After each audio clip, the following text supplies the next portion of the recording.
Hi, happy Saturday. It's B. I want to thank you first for all the comments and interaction. That's exactly what I was looking for. Only a couple negative, really, that, were like, nothing shocks me on YouTube anymore. So I want to thank you for really stepping up. And there was a lot of things that made me think, well, I didn't think of that one, but that's a good thought. And I know there's been some that kind of counteract you, but y'all are handling it well, and I appreciate it. It's been very respectful, all things considered. Um, but I wanted to come here and I don't want to give my life story, but I'm just trying to explain who I am and where I'm coming from. And I don't know how to really go about that because I don't want to do a lifeline timeline of my life, but kind of think I need to. First of all, I have depression, anxiety, and CPTSD.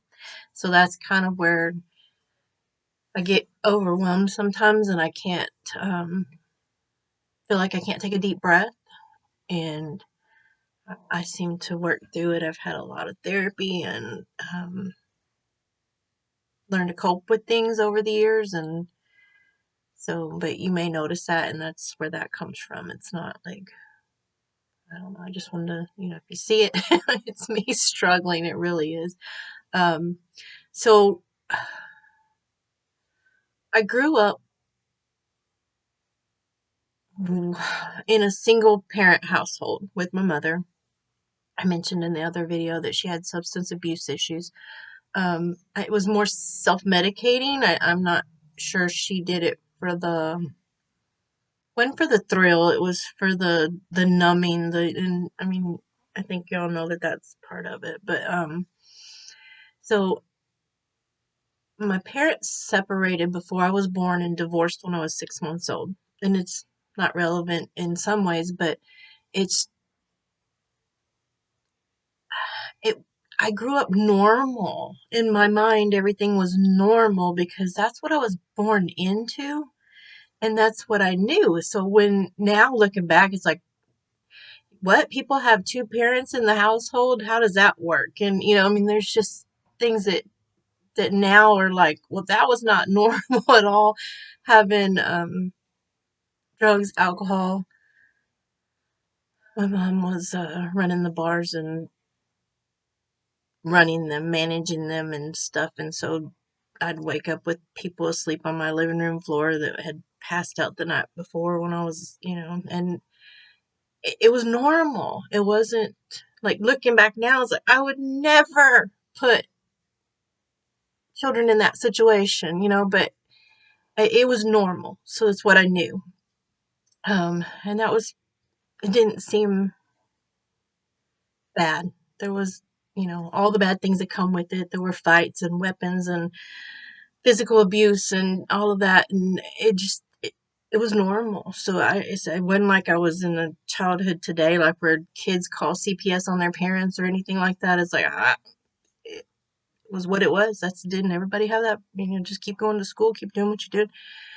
So that went on until I was 11, and my mom remarried, and um, then we were supposed to be a family, like the ones you see, where the mom cooks and the 11 years of that you don't have it's kind of shocking, like, what are you doing? This is wrong.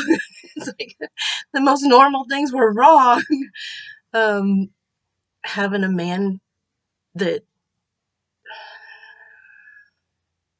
I don't even know how to explain all that, but it made me who I am. It's part of who I am. It's part of why I am the way I am today.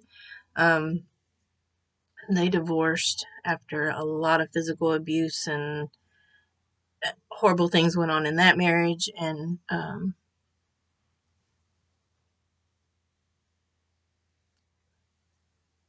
we were alone again, single mom, back to kind of the normal. Um, but now I'm, getting into my teen years and it's not normal anymore. Um, so at 16, I left home.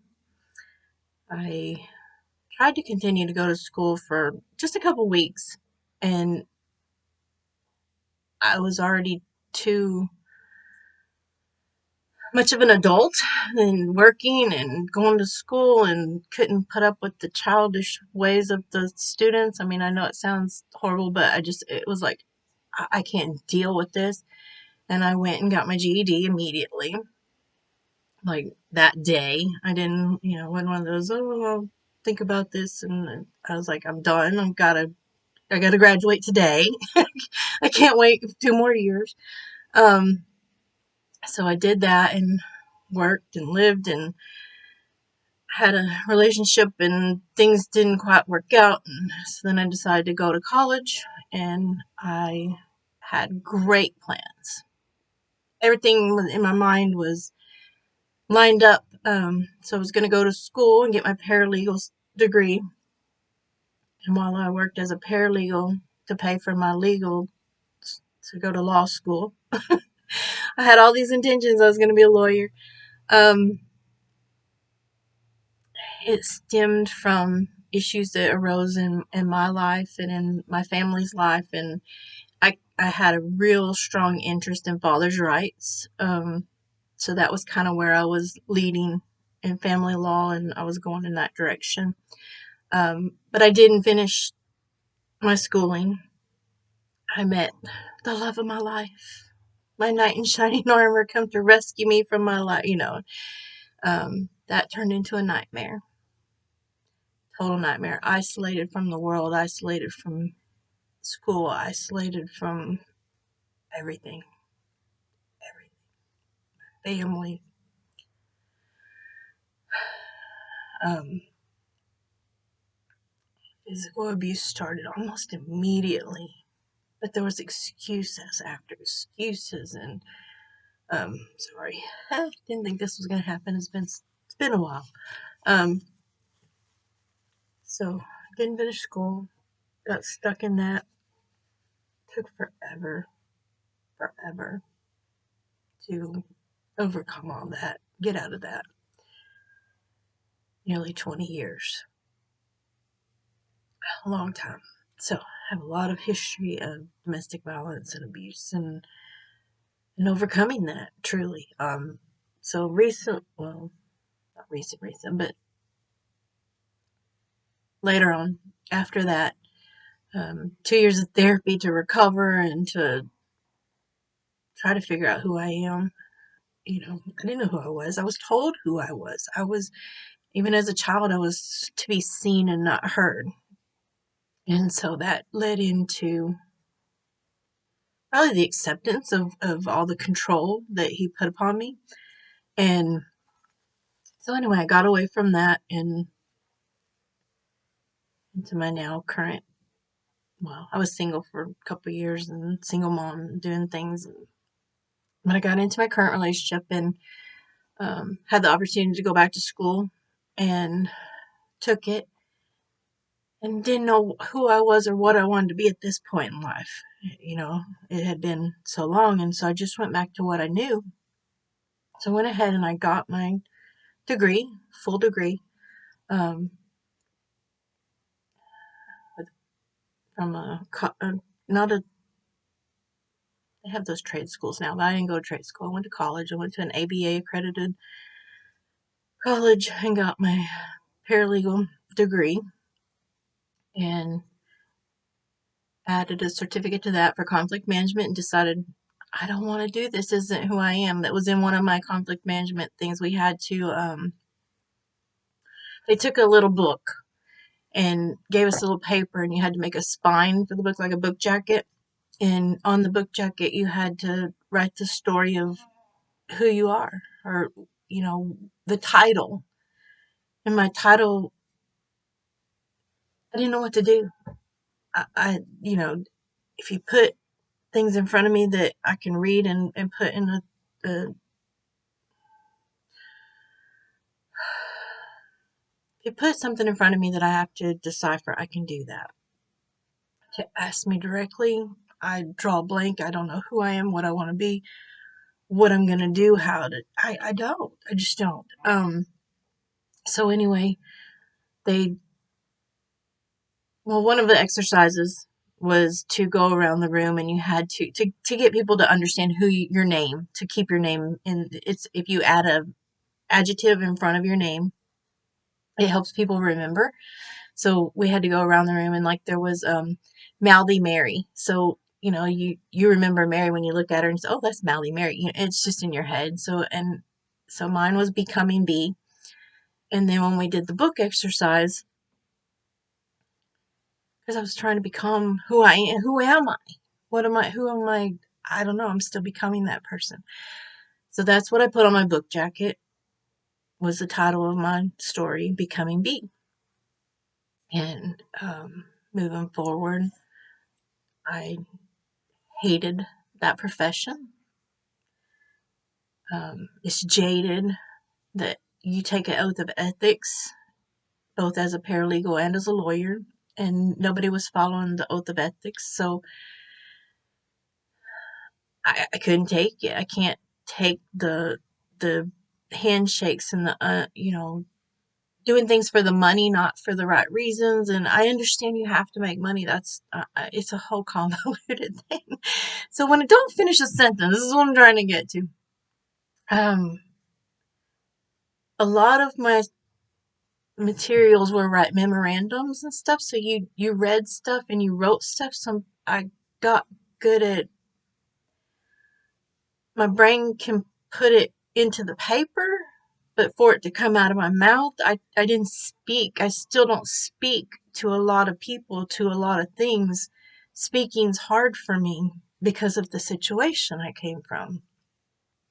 I wasn't allowed to have a voice. So fast forward to today, this has given me a voice. Whether you listen to it or not, or you agree with it or not, whether you want to stay or leave, or I have a voice and I can use it. And that's what I'm going to do. And it's not to pick on someone for clout or for, it's my, I have feelings. It hits me in a certain way. I want to express them and I'm going to do it. And that's just where this comes to. This is how I get to where I am right now. So I can't breathe. It's the anxiety, and I'm not taking anything for it currently because I wanted to talk to y'all.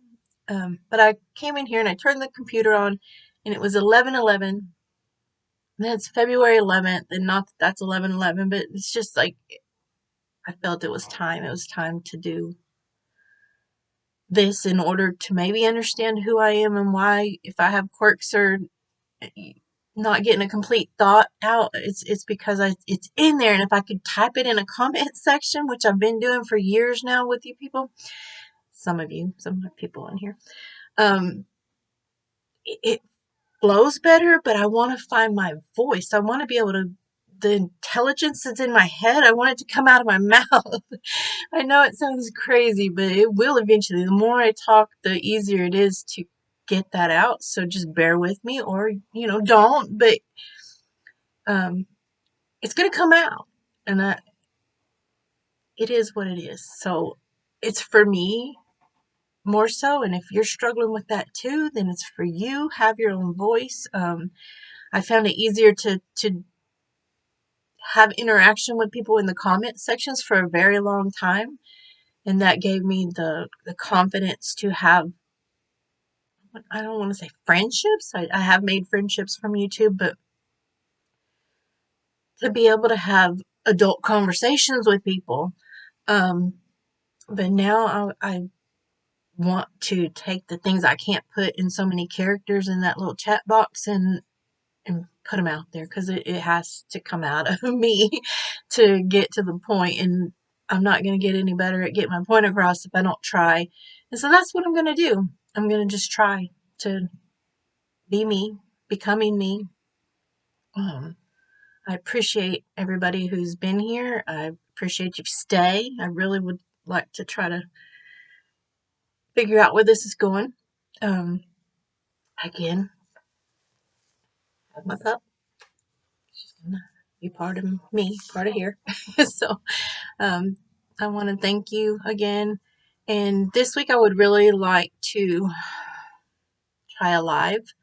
Um, all of this is just experimental and trying to learn as I go because I like to learn, but it's scary and it works with my anxiety and that causes my depression and there's just a whole lot that goes along with it, but I this is what I need to recover. And so my next topic, which I don't want to cause any more rift in the situation, but I'm